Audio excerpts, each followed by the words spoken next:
Good morning, everybody. Awesome. I hope you guys have had a lot of fun so far. This is RenderATL Day 2. I've had a blast in the past couple of days, so thank you so much. Again, my name is Roman. I am a Flutter GDE, Google Developer Expert. I also lead communities back home in Lawrence, Massachusetts. I am also a mentor for the Northeast of the US as far as like Google Developer Groups goes. I'm also certified, Google certified as a cloud architect, so again, a breadth of knowledge as far as like mobile development, web, cloud, and whatnot. So the talk of today would be about Flutter, pushing the extents of Flutter beyond mobile, desktop, and web. So in a series of personal projects, things that I've published out there on GitHub, things that I've published myself out there, they're all available. I'm gonna take you on a journey of what's possible in Flutter. Like, you don't have to wait 2 years, 5 years, 10 years to implement a couple of the things that I'm about to show you, because the future is here thanks to Flutter. Actually, the other way. Here we go. So I was just showing some of my social media handles so that you guys can follow me. Appreciate if you guys do. I usually post a bunch of videos and things on Twitter as far as the things that I've been building with Flutter, so that way you can see also what's possible in Flutter. The future of multi-platform development is here thanks to Flutter. So one of the great things about Flutter is pretty much its portability, because you can use this amazing framework to actually build amazing experiences for your users, no matter where they are. So you want to reach your users where they are, not just on mobile, desktop, and web, but actually beyond.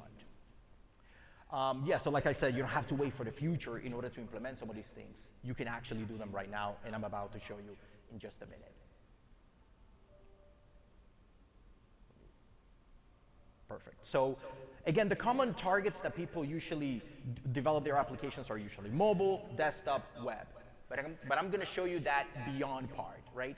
Some of you may be in the crossroads of picking your next framework for developing your project. Let's say you're maybe doing a career change and you want to know like what things to focus on right now so that you can be competitive out there in the marketplace.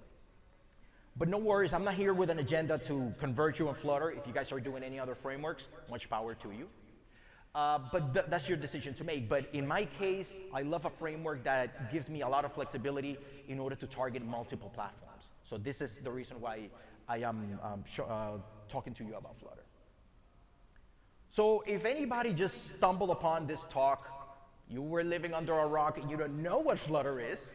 Flutter is an amazing open source UI toolkit supported by Google that allows you to build beautiful, natively compiled, pixel perfect, high-performant applications across multiple platforms with one single code base using the Dart programming language, which is also open source and supported by Google. So there are actually seven different platforms that you can target right now with Flutter. And I like to call it the win well. So it's Windows, iOS, macOS, web, Android, Linux, embedded. I call it the win well, just to remember, how to, like all the platforms. And with the latest version of Flutter, Flutter 3.10, and the latest version of Dart, Dart 3, 2 more platforms have been added to the whole ecosystem. Those are RISC-V and WebAssembly. I'm going to be talking about those in just a minute. But now you see, it's 9 platforms that you can target with one single code base. Not multiple, no, one single code base. You do it in Dart, and you can target 9 separate platforms.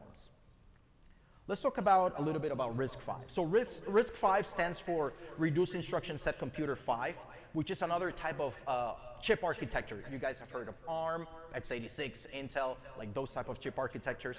RISC-V is an open standard, royalty-free, license-free. You can even build your own hardware, and you can even sell it. You don't have to pay royalties or anybody, but as opposed to like ARM, that you need to actually pay royalties and licenses. The great thing about RISC-V is that it would push Flutter to where no other framework has gone before, especially in the embedded space. And let me show you one example of that. I'm going to play a video on something that I build that I call it the Smart Jacket. Smart Jacket is something that I created with a 2.1-inch LCD screen that I actually attached a Raspberry Pi to it.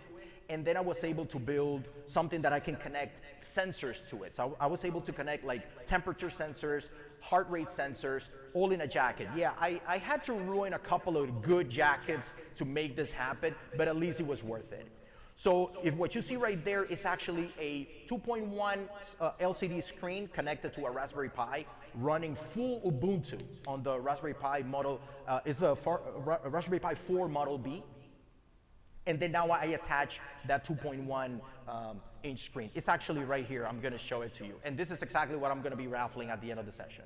So you guys can also tinker at the end. So if you see right there, I am able to wear it. At least it doesn't catch any fire or anything, but at least you see how I am able to capture my, my vitals, and I can display it in a really cool fashion. So you see, you can push the extents of Flutter beyond mobile, desktop, and web. You can do clothes. So pretty much that's what I'm doing right there. And you can actually purchase those for like 30 bucks, 20 bucks on AliExpress. So it's not like, oh, you're gonna have to break the bank in order to do this. So that was the Smart Jacket. This one is actually something that is running right now at my house. I created my own home automation system using these type of devices here, smart plugs. These smart plugs actually go on Amazon for like 25 bucks, and they actually have an embedded web server in it, which I can actually talk to it via HTTP request. You can open up like Postman, and you can send it an HTTP, say on, off, or you can even regulate the intensity of a light bulb, which actually costs like 25 bucks. So some of these puppies right here go for like 25 bucks on Amazon. And I was able to deploy that around my house. And now I'm able to turn things on and off with that. So I was able to even repurpose old tablets that I had. I had like an old Surface, an old Amazon Fire, and now I'm able to have them all around the house as hubs. But I'm able to talk, as opposed to having like a dedicated hub to talk to these devices, Flutter can talk directly to each one of these devices. So I deploy them around the house, I turn things on and off, and now I have a nice home automation system. Wife approved because she loves it. You're just tapping one button and like, oh, the sprinklers are on. So it's pretty cool, and I definitely encourage you guys to do something like that. So yes, that is the Shelly Plus, the Shelly plug, which I actually recommend for you guys to use. And you can just, again, like I said, they talk HTTP pretty much. So that was and notice how all the applications that I build start with an F or like, a Flutter. I call it this one Flicky. So let's talk about WebAssembly. Remember, that is the second additional platform that you can actually publish your Flutter applications into. For those of you who are doing WebAssembly is gonna be like revolutionary as far as being the de facto standard in which we're gonna be able to deliver web experiences over the web. Why? Because WebAssembly, or WASM for short, is actually a very low-level, compact binary format that is actually gaining a lot of traction in the industry because of its low memory footprint, fast load times, and near native performance on the browser. So you can hardly, you're actually experiencing something on the browser and you think it's actually running natively. No, it's actually being delivered via WebAssembly. Let me show you an example of that I actually built with WebAssembly. But first, I'm gonna tell you, for example, the three main important things about WebAssembly that I like to emphasize. So the first one is the reliable performance. Like I mentioned, it gives you maximized performance because it's a low-level binary format. You see it right now. There are tools that you can actually see it in a readable format, but it's binary because it's gonna be delivered over the web, and as binary, it's gonna be really fast. It's gonna load efficiently. You can actually even talk to the hardware. Like you can do hardware accelerated graphics. You can actually talk to low-level APIs and all of that.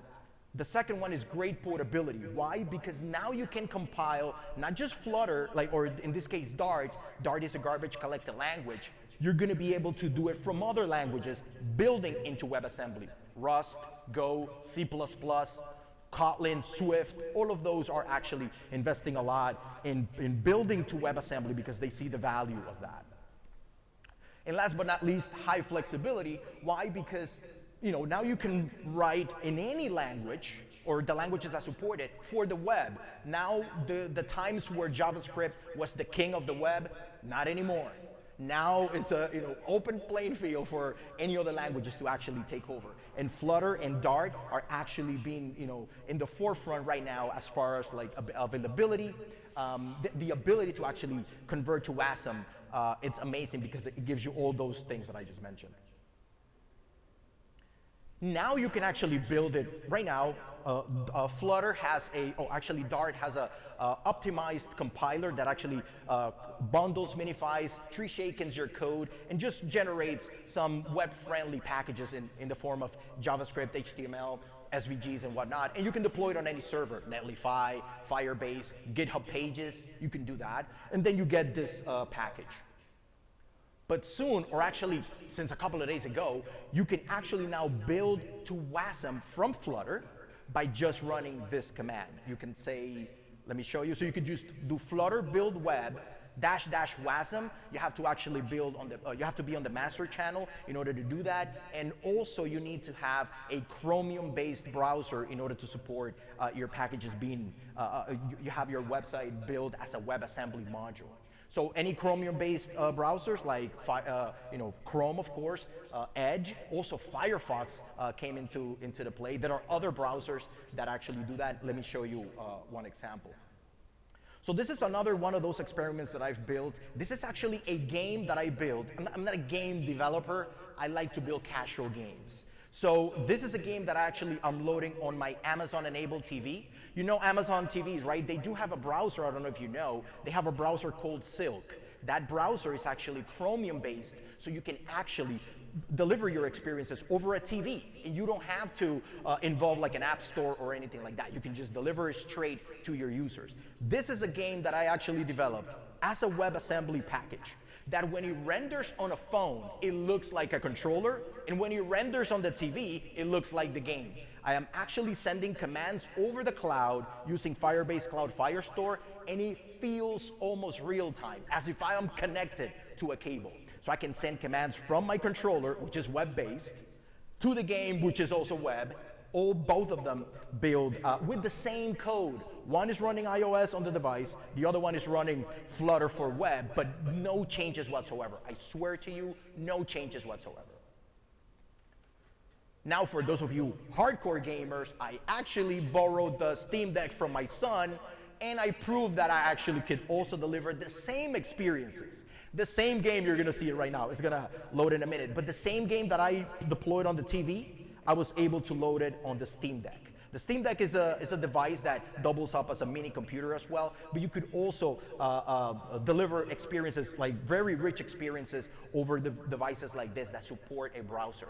It also has a browser, like a Chromium-based browser. That's why you can see, you see the game right there? There it is. On a 7-inch screen, I was able to implement responsive and adaptive design in order to adapt it to it, but that's the extent of the code that I was able to do. But other than that, no changes whatsoever. So the possibilities of deploying Flutter beyond mobile, desktop, and web are endless. Now we get to the, a section in the presentation that I like to call Flutter Debunked. I am going to be debunking a lot of misconceptions and myths that people have out there about Flutter, and I hope that this actually gives you maybe a chance so that you can give Flutter an opportunity to adopt it maybe as your de facto UI framework for developing applications. Because some people might be on the fence, like, should I pick Flutter as a so great platform for developing to 7 different platforms, 2 more to come, 9 platforms? Or maybe I want to do a career change or something like that. Let's do that. So I hope you guys enjoy this and you actually learn a little bit about these misconceptions.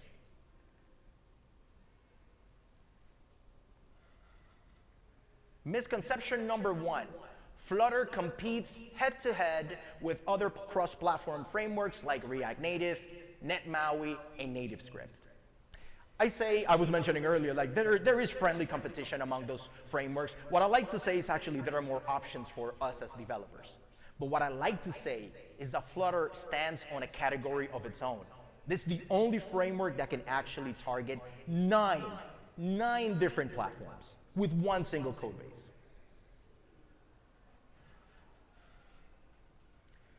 I know you guys like to see demos, but this is a demo this is a prototype that I created of how I envision a fast food experience at a restaurant. Imagine you having like a touch-enabled table where you actually eat. Right from your table, you order your food. Your food gets created there, your order, and you see your order physically move from your table all around a wall-to-wall screen that it will then make your order run through, it's gonna be a very immersive experience. So you're gonna see the order move through the walls until it gets to the kitchen, and your order gets prepared right there. There's no excuse that the cook didn't get the order, because you're gonna get it, and you're gonna see, oh look, that's my order. So this is what I've actually been playing with, and this actually I created it in a couple of days. So I actually used Firebase to communicate from screen to screen. Oh, I even created the 3D version of how I envisioned the brick and mortar version of this restaurant. So imagine like having, again, like touch-enabled tables.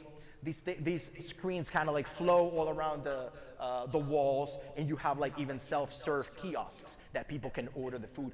All created in Flutter, one single code base.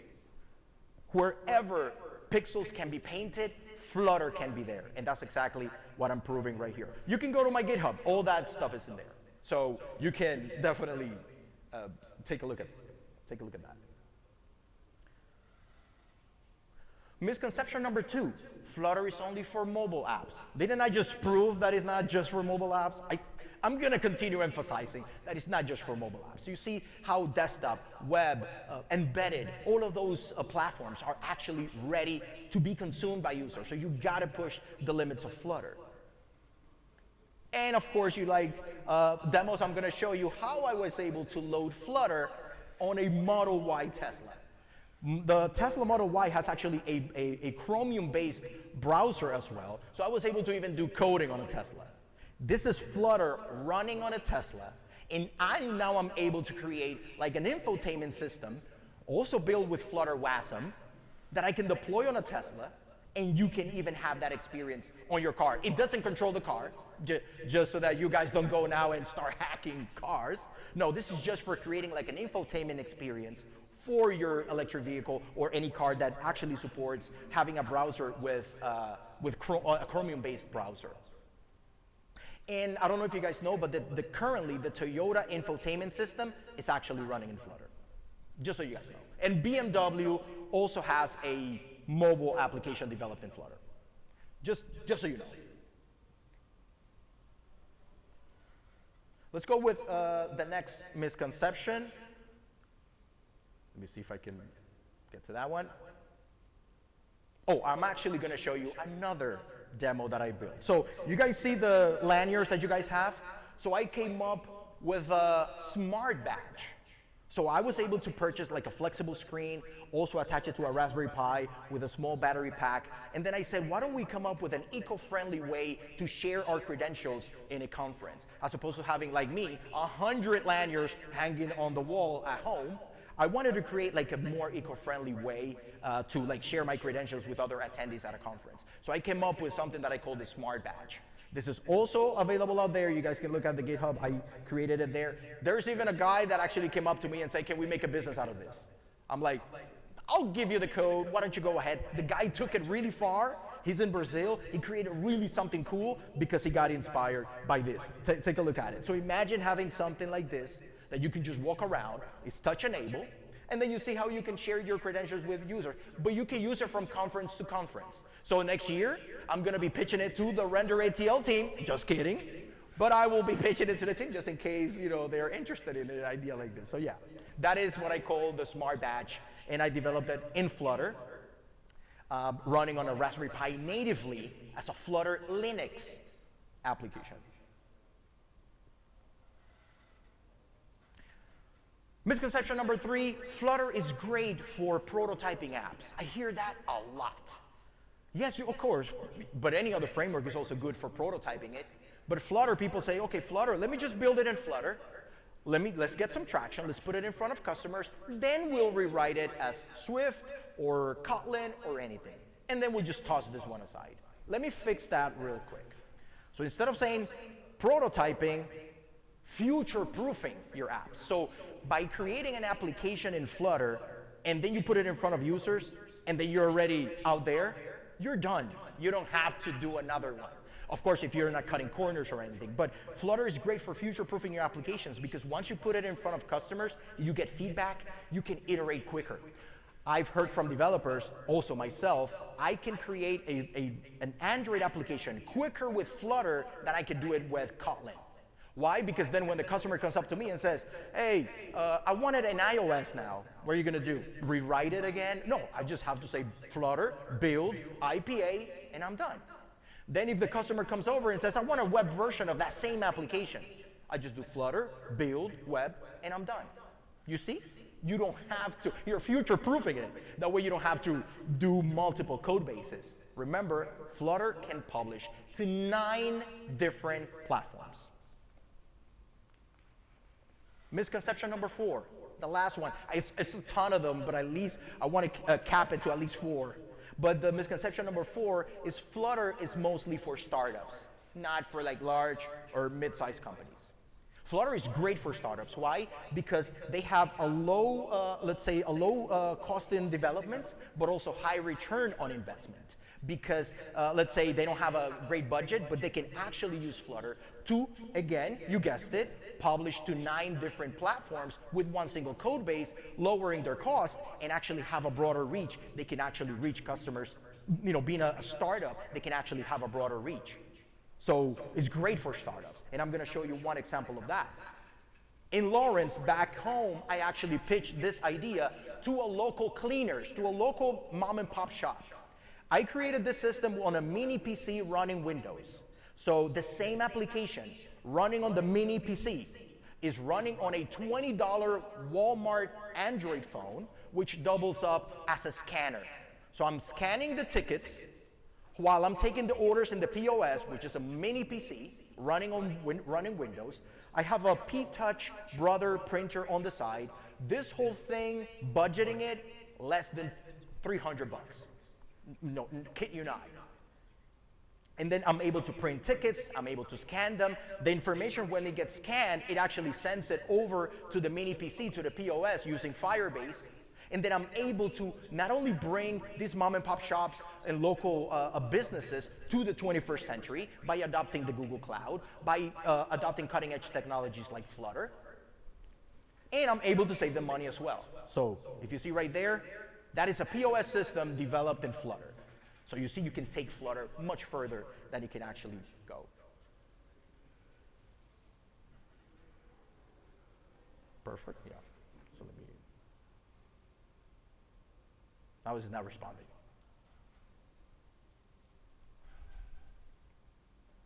Perfect. So now, this next one, before I even proceed, I don't know if I told you, I work as a senior software engineer at Philips Health Systems in the health division. Again, I do get discounts on the Philips Hue because, the Philips Hue actually was developed in Flutter. So I am really proud of having introduced Flutter to my team. They were all React developers, and when I pitched it to my manager, I just created a few slides. And when I presented to them how with one single code base I was able to push to 9 separate platforms, they immediately got sold. They say, this is a no-brainer. So this is an application that we're developing currently at Philips. I'm just gonna show you a preview, but this is an application that is actually saving lives. This is an application, let me play it for you. This is an application developed in Flutter that is actually talking to low-level APIs created in C++, which is talking to TensorFlow pre-trained models embedded in the device itself. So those pre-trained models are actually doing some prediction and assisting the scientists in actually providing better care for our patients. And this application was actually developed in Flutter. We're actually using our custom, our custom hardware, which are used for ultrasound. So imagine we're definitely being a pioneer where it comes to prenatal and neonatal care. And this is all developed in Flutter.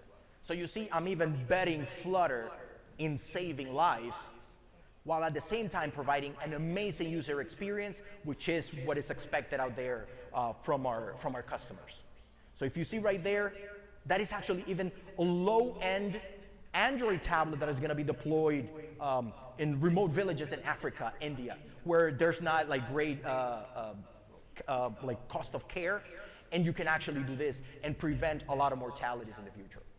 So now I'm going to leave you with this quote from Tim Sneath. He's the director of product and UX for Flutter and Dart.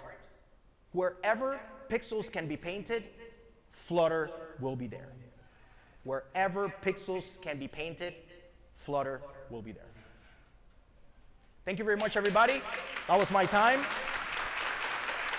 I hope you guys learned a little bit too. Now I'm going to raffle a 2.1 screen LCD screen. I know there's a bunch of people who just came in, but let me see how we can do this. Only one question I'm gonna ask. Let me see who answers it first. How many platforms can Flutter deploy to? There you go. I first. Congrats. Thank you, everybody. Enjoy the rest of the conference.